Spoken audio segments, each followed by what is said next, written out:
Mulai investasi itu seringkali terasa kayak tantangan yang besar banget, apalagi kalau gaji kita tiap bulan itu pas-pasan, bahkan cuma numpang lewat. Banyak dari kita yang berpikir, investasi itu hanya untuk yang uangnya sudah banyak. Padahal anggapan itu nggak sepenuhnya benar. Justru memulai dari kecil dan konsisten itu adalah kuncinya. Jadi buat teman-teman yang gajinya pas-pasan tapi ingin mulai investasi, jangan khawatir, karena masih ada banyak cara untuk menuju kebebasan finansial. Pertama dan paling penting, ubah dulu pola pikir kita tentang uang. Seringkali kita fokusnya cuma ke pengeluaran, tapi mulai sekarang coba fokus bagaimana menjadikan uang kita bisa bekerja lebih keras untuk kita. Ini bukan berarti teman-teman harus irit sampai nyiksa banget ya. Mulai dari yang kecil aja.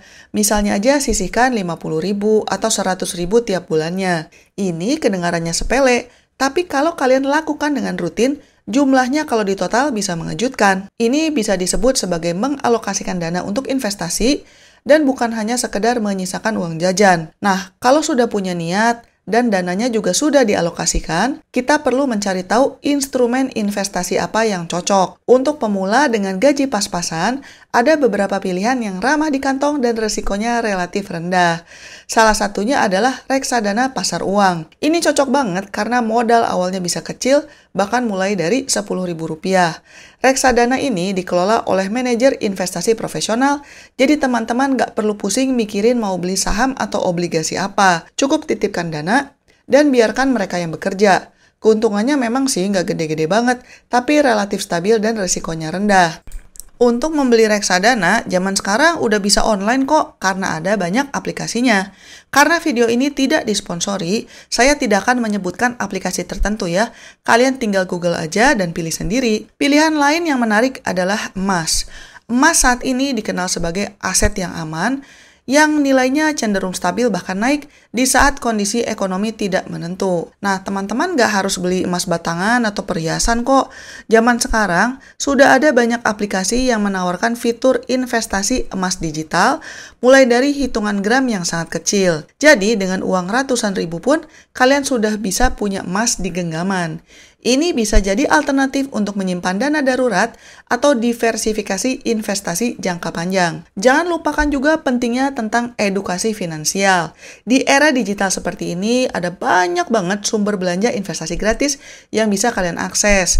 Kalian bisa ikut webinar gratis, baca artikel atau buku, nonton video di YouTube. Semakin banyak teman-teman tahu, semakin bijak juga keputusan investasi yang bisa kalian ambil.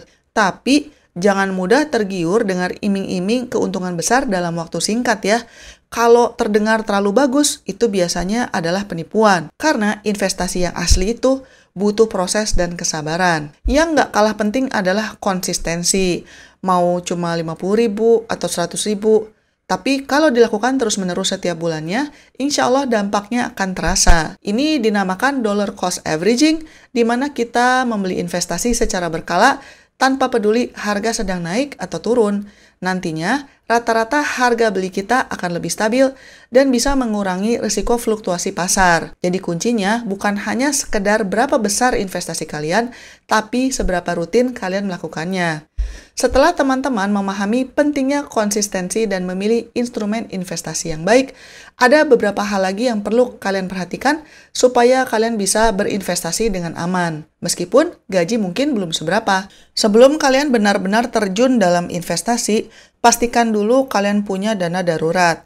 Ini ibaratnya kayak jaring pengaman finansial lah.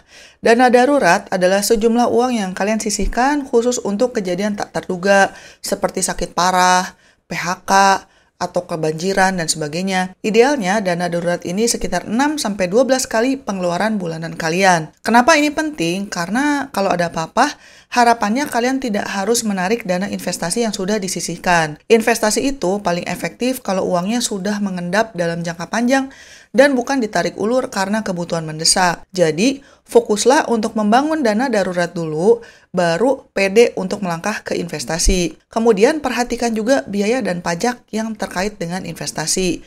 Kenapa? Karena setiap instrumen investasi itu sebenarnya ada biaya-biaya yang perlu kalian sadari.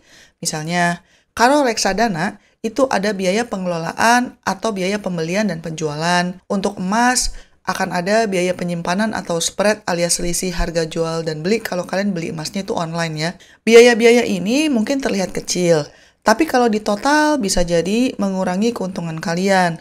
Makanya sebelum mulai berinvestasi, cari tahu dulu biaya apa saja yang terkait supaya kalian nggak kaget. Selain biaya, jangan lupakan juga soal pajak. Beberapa jenis investasi mungkin memiliki ketentuan pajak yang berbeda. Meskipun memang sebagai pemula, investasi kalian jumlahnya nggak seberapa, jadi pajaknya juga kecil, tapi penting untuk mulai memahami supaya kalian tidak kaget di kemudian hari. Selanjutnya, kalian juga harus belajar secara mental untuk tidak mudah panik dengan pasar yang naik dan turun. Kenapa? Karena pasar investasi itu beda dengan nyimpen uang di bank ya. Investasi itu memang roller coaster, kadang naik, kadang turun. Inilah yang disebut dengan volatilitas. Sebagai pemula, mungkin kalian kaget atau ngerasa, wah kok jadi rugi ya ketika melihat investasi kalian tiba-tiba turun.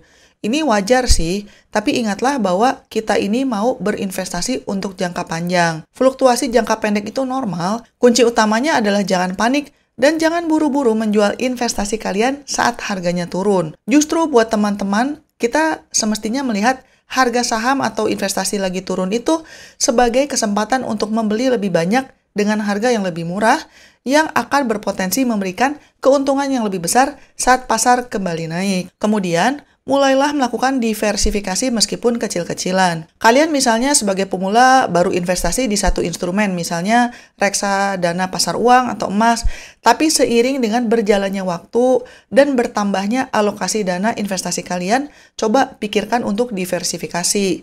Diversifikasi ini artinya adalah menyebarkan investasi kalian ke beberapa instrumen yang berbeda untuk mengurangi risiko. Ibaratnya ya, jangan menaruh semua telur dalam satu keranjang. Soalnya kalau keranjangnya jatuh, nanti semua telurnya pecah. Tapi kalau telurnya disebar di beberapa keranjang, kalau ada satu yang jatuh, harapannya yang lain masih aman. Ini bisa berarti menambah jenis reksadana, atau mencoba investasi saham yang terpilih, atau bahkan misalnya beli properti kalau ada kesempatan. Selanjutnya, coba untuk mencari penghasilan tambahan.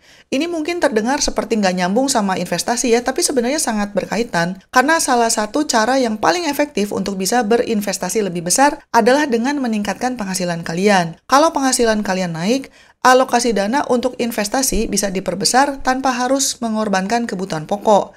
Jadi, jangan berhenti untuk belajar, meningkatkan skill, dan cari peluang tambahan atau bahkan mencoba pekerjaan sampingan. Semakin besar penghasilan kalian, maka semakin besar juga uang yang bisa kalian sisihkan untuk investasi demi masa depan kalian. Ingat, investasi itu adalah maraton dan bukan lari jarak dekat. Butuh waktu, kesabaran, dan konsistensi, jadi teruslah belajar dan jangan takut memulai. Sekian dulu episode kali ini dan selamat mencari kebahagiaan. Bye-bye!